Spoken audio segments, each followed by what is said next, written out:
BNPB,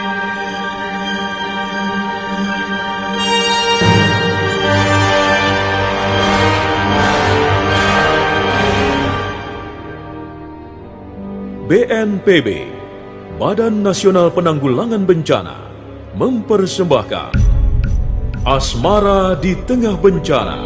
Begini, Beb. Tadi kamu melihat Yusetioningsi ada di rumahnya tidak? Sepertinya ada, Kang. Tadi ku lihat dia sedang menjemur gabah di halaman. Kang Blendung mau ketemu Yuningsih. Bukan begitu. Ini tolong, Beb. Berikan surat ini pada Setioningsi. Surat dari siapa? Sudah, berikan saja. Jangan tanya macam-macam. Dan jangan kamu buka ya. Juga jangan sampai ketahuan orang lain. Langsung kamu Asmara di Tengah Bencana, sebuah drama radio tentang kisah cinta sepasang anak manusia dengan perbedaan status sosial. Duh, Denmas Jatmiko, mengapa Denmas masih menulis surat pada saya? Apakah Denmas tidak kasihan pada Setioningsi? Sudahlah Denmas, kita akhiri saja hubungan kita yang tidak direstui oleh orang tua kita masing-masing. Asmara di Tengah Bencana, sebuah drama radio dengan latar belakang pemerintahan Sultan Agung Hanyokrokusumo pada saat terjadinya bencana letusan Gunung Merapi. Kisah yang diramu dengan persoalan dendam, kesetiaan, dan kejujuran. Tak ada manusia yang sempurna, dan cinta tak pernah berdusta.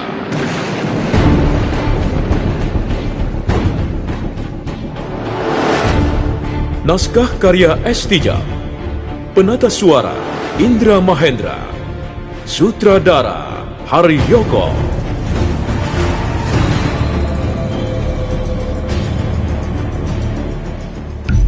Indonesia adalah negara kepulauan terbesar di dunia.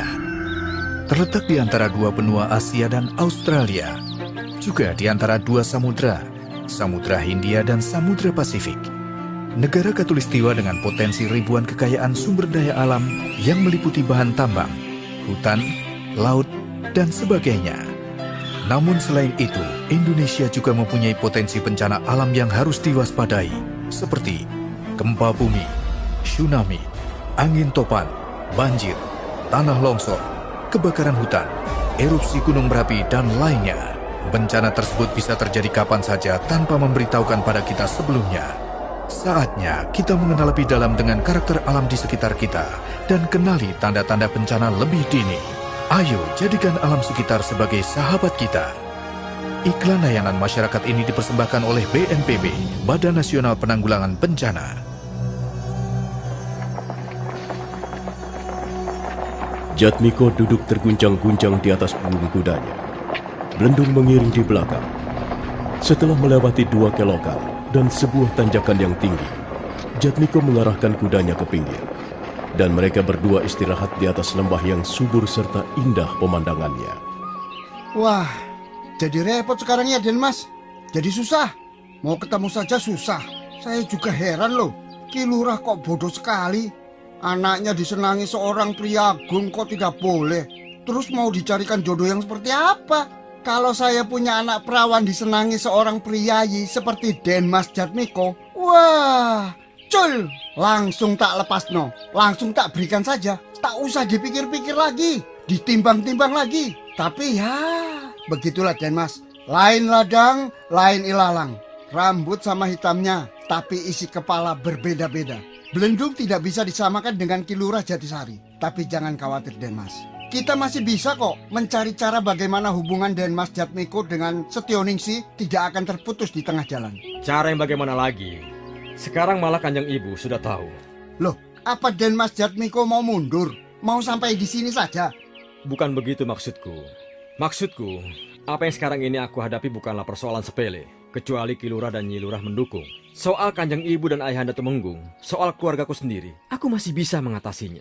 Tapi kalau Ki Lurah dan Nyi Lurah tidak juga menyetujui hubungan ini, aku bisa apa Blendung? Apa-apa bisa Denmas. Jangan gampang putus asa toh. Masih banyak jalan ke Mojopahit. Lewat sini tidak bisa, lewat sana. Lewat sana buntu, lewat sebelahnya lagi. Lewat sebelahnya dicegat, belok. Kalau perlu muter-muter dulu, baru tembak ke sasaran. Begitu Den Mas. Oh ya, bagaimana kalau untuk sementara ini Den Mas Jatmiko berhubungan dengan Setioningsi lewat surat-surat saja? Surat? Iya Den Mas, surat. Walau tidak ketemu adu Arab, ketemu muka. Ketemu lewat surat juga lumayan. Masing-masing bisa mengutarakan isi hati, bisa mengemukakan apa saja yang dipikirkan. Bahkan bisa juga untuk sekedar obat rindu. Bagus juga saranmu. Memang untuk sementara, karena keadaan belum memungkinkan, kami bisa berhubungan lewat surat menyurat. Lalu yang membawa suratku ke Jatisari, siapa? Siapa Den Mas? Ya ini, si Blendung ini. Siapa lagi? Sudahlah, Den Mas tenang-tenang saja. Tulis surat yang bagus, saya yang mengantarkan ke Jatisari. Saya jamin langsung jatuh ke tangan Gendo Setioningsi. Jatmiko girang sekali mendengar saran si Belendung. Karena keadaan tidak memungkinkan untuk bertemu, maka timbullah gagasan untuk menulis surat pada Setioningsi. Sekarang Jatmiko tenggelam dengan aksara-aksara yang muncul dari lubuk sanubarinya. Dia mencoba menggambarkan perasaannya, apa yang dialaminya pada saat berjauhan dengan sang kekasih. Di akhir surat, Jatmiko menutup kata-kata yang ditulisnya dengan segenap perasaan hatinya yang pedih. Setioningsi, walaupun sekarang kita berjauhan, namun hati kita senantiasa berdekatan. Hanya namamu yang selalu kubisikkan dalam tidurku. Hanya wajahmu yang kutemukan dalam mimpi-mimpiku. Dan kita tidak akan pernah berhenti memperjuangkan apa yang kita idam-idamkan bersama. Harapan selalu ada, sekalipun baru setitik nyala kecil. Suatu saat nanti, dia akan bertambah besar. Dan dunia akan terang benderang menyambut kemenangan kita. Kemenangan cinta. Sekian surat dari Jatmiko. Matahari yang malam. Pagi harinya, Jatmiko memasukkan surat yang sudah selesai ditulisnya ke dalam sampul berwarna merah jambu. Dan dia menyuruh Belendung mengantarkannya ke Jatisari. Belendung berkuda penuh semangat meninggalkan tapal batas kota Raja Mataram. Dia sama sekali tidak merasa enggan walaupun harus berkuda cukup jauh dan sendirian. Bahkan dia merasa bangga, merasa sukacita karena tugas itu diperoleh dari Jatmiko, seorang pria bangsawan yang telah menyelamatkan nyawanya.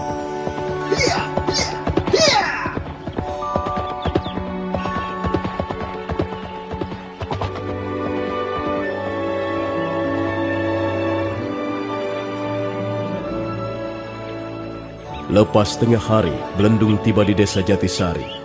Dia tidak berani langsung menemui Setioningsi di rumah Ki Lurah. Diam-diam dia menambatkan kudanya di bawah pohon di pinggiran sungai. Sungai di mana dulu Setioningsi mengadakan pertemuan yang pertama kalinya dengan Jatmiko. Sesaat lamanya, Belendung menunggu di situ. Dia duduk di atas sebongkah batu sambil menikmati gemerciknya air mengalir. Setelah sesaat lamanya menunggu, Setioningsi belum juga muncul. Dia mulai gelisah. Saat itu, seorang bocah laki-laki usia sekitar 10 tahun turun ke sungai. Buru-buru Belendung melambaikan tangannya memanggil bocah itu. Sini Le, sini sebentar. Ada apa Pak De? Pak De gundulmu, enak saja. Kapan aku dapat Mbok Demu? Jangan panggil aku Pak De, Kang. Aku kan masih muda. Kang Belendung, begitu loh. Kang Belendung. Nah, begitu. Aku tahu kamu anak tetangganya Ki Lurah kan? Iya kan? Rumahmu di samping Ki Lurah Jatisari kan? Iya Kang, rumahku di belakang Ki Lurah. Lalu ada apa Kang? Kamu anaknya siapa? Anaknya Pak Wiro Kang, Wiro Singset. Oh, kamu anaknya Wiro ya? Wiro, bapakmu itu temanku Le. Dulu kami sering main bersama-sama. Main pelintengan, main kejar-kejaran, main panjat-panjatan. Bapakmu itu senang sekali mencari belut di sawah. Pernah dia merogoh lubang di sawah, dikira lubang belut. Tidak taunya lubang ular. Wah, bapakmu ketakutan sampai menjerit. Jadi Wiro sudah punya anak sebesar ini ya? Le, berapa saudaramu? Semuanya berapa? 5, Kang. Aku yang nomor 3. Duh, tobat.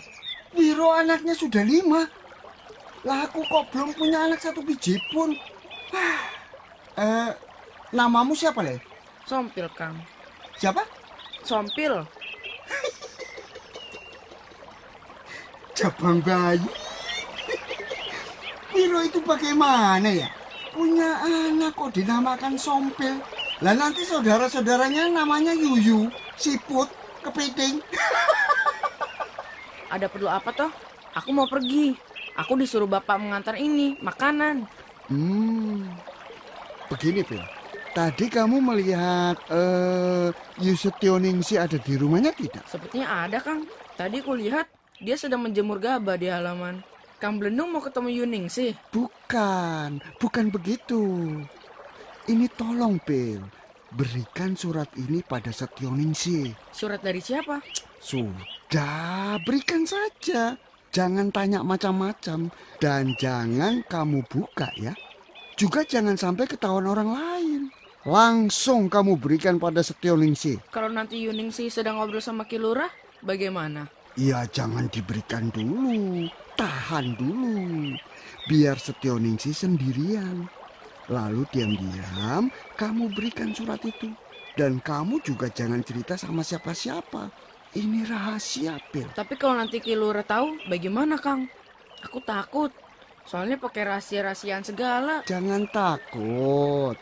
Hanya kamu harus menunggu Setioningsi duduk sendirian. Kalau kamu mau menolongku, lihat, aku akan memberimu 10 benggol. Tidak, Kang. Aku tidak boleh menerima pemberian uang dari orang. Siapa yang melarang? 10 benggol tuh, banyak loh, Pil. Kamu bisa beli macam-macam. Tapi antarkan dulu surat ini kepada Setioningsi. Tidak, Kang. Aku takut. Kalau begitu, nah, ini lihat, aku punya mainan. Bagus kan suaranya? Mau denger lagi? Bagus juga ya, Kang. Coba pinjam.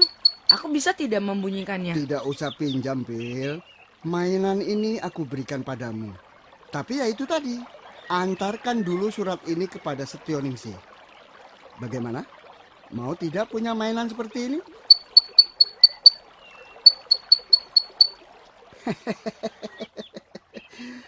Pasti kamu pengen mainan ini, ya kan? Tapi kalau kamu tidak mau mengantarkan surat, ya sudah. Mainan ini tak bawa lagi. Tidak jadi kuberikan kepada kamu. Ayo, bagaimana, Pil? Ya sudah, Kang. Aku mau mengantarkan surat itu.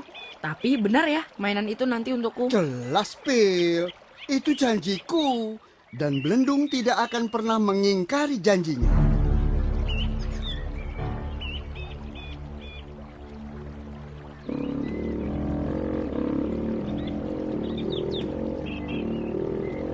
Blendung merasa girang sekali, merasa lega karena akhirnya berhasil membujuk Sompil. Bocah laki-laki itu segera membawa surat Jatmiko dan berlari-lari kecil meninggalkan tepian sungai. Sedangkan Blendung menuntun kudanya ke arah hilir. Yuk, Yuningsih. Loh, Pil? Ada apa, Pil? Yuk. Ini loh. Aku disuruh mengantarkan surat ini. Surat? Siapa yang menyuruhmu? Kang Blendung. Hah? Kang Blendung? Di mana dia sekarang? Di sana yuk. Dia nunggu balasan surat di sana. Di pinggiran sungai sebelah sana loh. Baiklah. Kamu tunggu sebentar ya, Pil. Aku baca dulu surat ini, lalu menulis balasannya. Tunggu sebentar ya. Jangan kemana-mana. Dan jangan ngomong siapa-siapa. Iya yuk. Katanya Yuningsih disuruh cepat-cepat nulisnya. Iya, kamu tunggu saja di situ. Setioningsi buru-buru membuka sampul surat. Dan dia membaca aksara-aksara yang ditulis oleh Jatmiko dengan hati berdebar-debar. Gadis desa itu segera hanyut dalam isi surat yang dituturkan dengan bunga-bunga kata yang indah. Selesai membaca surat, Setioningsi buru-buru menulis jawabannya. Dia tidak perlu khawatir karena Kilurah dan Nyilurah sedang pergi ke rumah salah seorang kenalannya. Maka setelah selesai menulis surat, dia segera menemui Sompil di halaman samping. Ini Pil, jawabannya. Cepat kamu berikan pada Kang Blendung ya. Baik yuk. Hati-hati, jangan sampai jatuh di jalanan. Dan jangan sampai ada yang tahu. Iya yuk. Kang Blendung juga pesan begitu kok. Aku tidak boleh cerita sama siapa-siapa. Sudah ya yuk.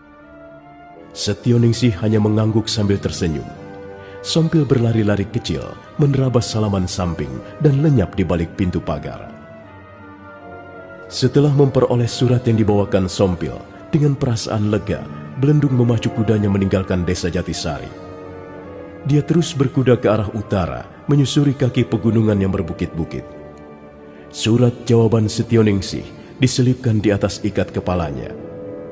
Dia sangat buru-buru ingin sampai di endalam Katumenggungan. Karena itu dia menggebrak kudanya agar lari sekencang-kencangnya.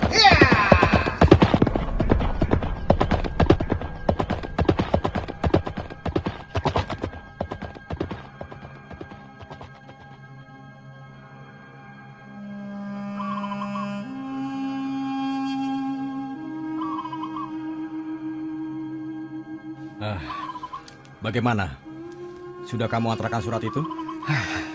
Beres Den Mas. Malah ini saya sudah membawakan surat balasan. Mana? Dia langsung membalas suratku. Mana? Tentu saja langsung Den Mas. Kalau tidak ya bagaimana? Surat cinta tidak bisa menunggu lama-lama. Begitu sampai di tangan, dibaca dengan dak-dikduk. Selesai langsung dibalas. Surat cinta. Waduh, mana tadi ya? Perasaan saya selipkan di ikat kepala saya. Duh, walah. Ini dia Den Mas. Ini dia surat balasan dari Yu Setioningsi.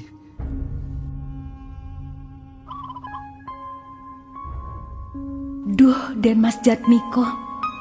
Mengapa Den Mas masih menulis surat pada saya?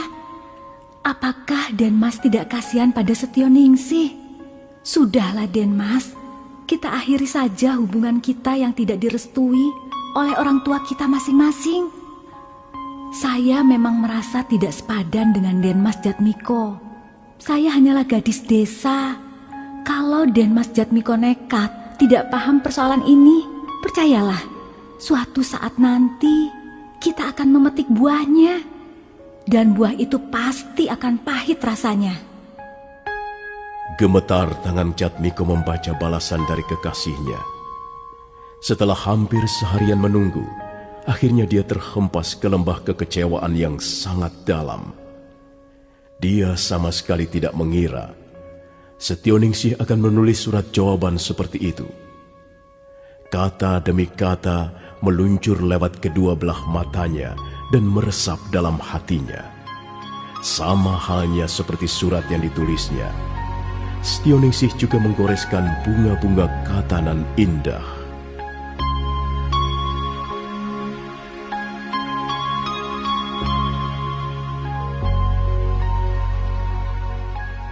Duh, Den Mas Jatmiko, barangkali Den Mas akan kecewa membaca surat balasan saya. Tapi saya tidak bisa menulis yang lain. Demi kebahagiaan Den Mas Jatmiko dan seluruh keluarganya, saya terpaksa menggoreskan kata-kata seperti ini, walaupun disertai cucuran air mata. Saya sedih. Saya merasa sangat nelongso. Tapi sebagai seorang beragama, saya tidak ingin menyesali nasib. Saya harus menerima kenyataan ini sebagaimana mestinya. Saya sadar Gusti Allah Maha Adil dan Maha Melihat. Apa yang kita alami selama ini tidak luput dari rancangan Gusti Allah yang Maha Adil serta Maha Melihat. Duh, Den Mas, kalau bisa, rasa-rasanya saya ingin terbang bagaikan kupu-kupu. Saya ingin melesat tinggi bagaikan seekor Garuda betina dan hinggap di atas pohon kelapa dalam Katumenggungan. Dari pelepah pohon kelapa, saya bisa melihat Den Mas Jatmiko sedang berjalan di antara para abdi. Hanya melihat saja, itu sudah lebih dari cukup. Duh, Denmas, jurang pemisah di antara kita ternyata sangat dalam dan gelap, bagaikan lubang tanpa dasar. Kita tidak mungkin menyeberanginya untuk bertemu dan bersatu. Dinding pembatas di antara kita sangat tebal dan tinggi. Kita tidak mungkin menjebolnya atau melompatinya. Dinding itu terlalu kokoh. Dinding yang sudah berdiri sejak leluhur kita zaman dulu kala. Dan sekarang kita tinggal mewarisinya dengan segala pahit getirnya kehidupan cinta. Marilah kita sama-sama terjaga dan menghadapi hari kemudian sesuai bagian kita masing-masing. Sekian surat balasan dari Setioningsi, seorang gadis desa yang malang. Dia tidak boleh menulis surat balasan seperti ini. Wanita macam apa sebenarnya Setioningsi itu? Aku benar-benar tidak mengerti. Aku tidak bisa memahaminya. Tapi mungkin dia terlalu putus asa dan dia merasa dihantui orang tuanya. Indonesia adalah negara kepulauan terbesar di dunia. Terletak di antara dua benua Asia dan Australia, juga di antara dua samudra, Samudra Hindia dan Samudra Pasifik. Negara khatulistiwa dengan potensi ribuan kekayaan sumber daya alam yang meliputi bahan tambang, hutan, laut, dan sebagainya. Namun selain itu, Indonesia juga mempunyai potensi bencana alam yang harus diwaspadai, seperti gempa bumi, tsunami, angin topan, banjir, tanah longsor, kebakaran hutan, erupsi gunung berapi, dan lainnya. Bencana tersebut bisa terjadi kapan saja tanpa memberitahukan pada kita sebelumnya. Saatnya kita mengenal lebih dalam dengan karakter alam di sekitar kita dan kenali tanda-tanda bencana lebih dini. Ayo jadikan alam sekitar sebagai sahabat kita. Iklan layanan masyarakat ini dipersembahkan oleh BNPB, Badan Nasional Penanggulangan Bencana.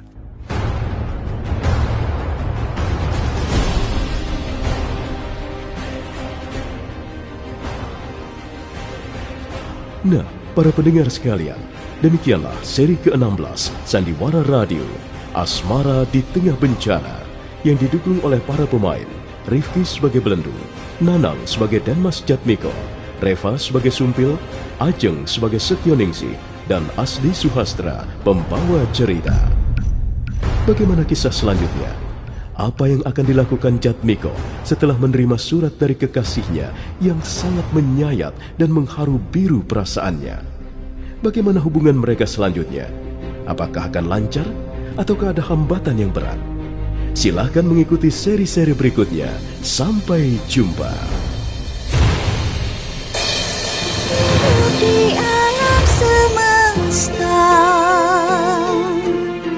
jalani semua perintahnya, tak peduli dengan kasta, dari Brahma sampai Sudra. Ada yang di atas, kadang di bawah, seperti roda yang terus berputar. Duka dan cinta, senang dan sengsara, semua ada di dalam alur ceritanya. Kita semua telah mendapatkan peran.